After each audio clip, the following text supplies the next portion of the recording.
অত শত আমি বুঝি না কাকিমা, রান্নাঘরের দায়িত্ব আপনার, ঠিক আছে? আমাদের কেটারের সঙ্গে কথা বলা হয়ে গিয়েছে, ওরা 100 জন লোকের জন্য মাটন বিরিয়ানি, তারপর চিকেন রেজালা, একটু ভেটকি ফ্রাই, তারপর প্রন, কিছু ডেজার্ট, এগুলো সব ওরা দিয়ে যাবে। আপনি শুধু জয়দিজির একটু ফুলকপির কোপ্তা, একটু শাহি পনির এগুলো বানাবেন, ঠিক আছে? দিদি ভাই, বলছি যে তোমার দেওর ফোন করেছিল, কেকের অর্ডারটা দিয়ে দিয়েছে। বাহ, যা কাণ্ড করছে ওরা, আর বলো না, একদম নিজের হাতে পুরো বাড়িটাকে সাজাবে, একদম হই হই কাণ্ড বলতে যাবো।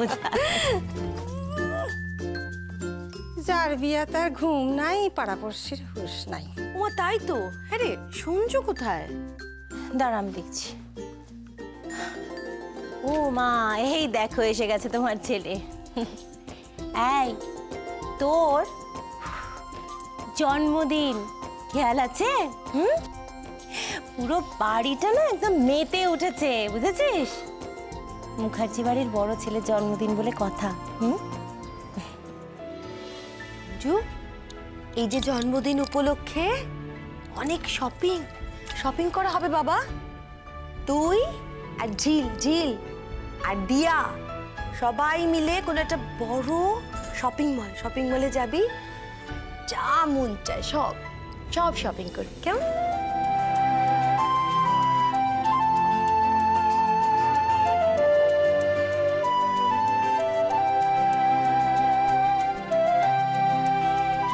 ওর তো বউয়ের সাথে বনিব নাই।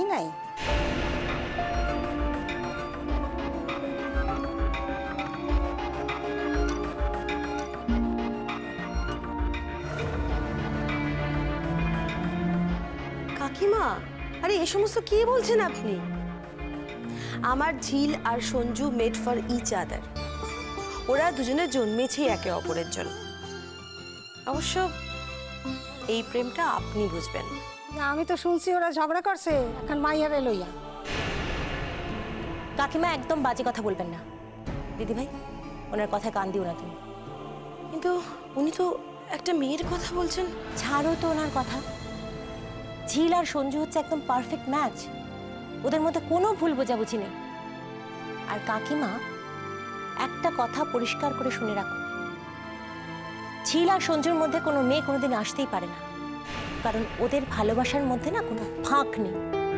সারু ভালোবাসা কত দেখলাম, তবে এও আমি কইয়া রাখলাম, অগো ভালোবাসায় গ্রহণ লাগছে, গ্রহণ। আর সে গ্রহণের নাম হইল রতি।